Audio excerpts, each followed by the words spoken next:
ஒரு சபையில் உள்ள பாஸ்டர் எவ்வளவு கண்டிப்பா இருக்கிறார் பாருங்க.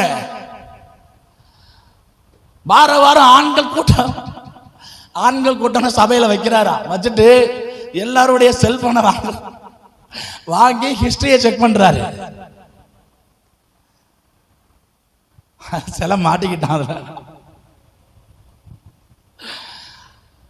நீ ஹிஸ்டரியை டெலீட்டா பண்ற, ஐடி படிச்சவன் ஒருத்தர் நான் வேலைக்கு வச்சிருக்கேன் அப்படிங்கிறாரு சர்ச்சுக்குள்ள. நீ என்னென்ன பார்த்து நீ எல்லாம் வெளியில வந்துடும். நான் சொல்றேன், இங்கே இவ்வளவு சிஸ்டமேட்டிக் இருக்குது. இந்த மூளையை கொடுத்த ஆண்டவர் பரலோகத்தில் எவ்வளவு சிஸ்டமேட்டிக் வச்சிருப்பாரு. இந்த மார்ச் 10ஆம் தேதி 12ஆம் மணில இந்த பாவம் செஞ்சேன்னு துல்லியமா எழுதி வச்சிருப்பா. இந்த நாள்ல இந்த நபரை நீ ஏமாற்றினாயின்னு எழுதி வச்சிருப்பா. இந்த நாள்ல இந்த மணி வேளையில ஆபாசப்படம் பார்த்தேன்னு எழுதி வச்சிருப்பா. ஒரு மனுஷனோடு பேசிக் கொண்டதை எழுதி வச்சிருப்பா. நியாய தீர்ப்பு ஒன்று இருக்கிறது, எச்சரிக்கையா இருங்கன்னு ஆண்டவர் சொல்லுகிறார்.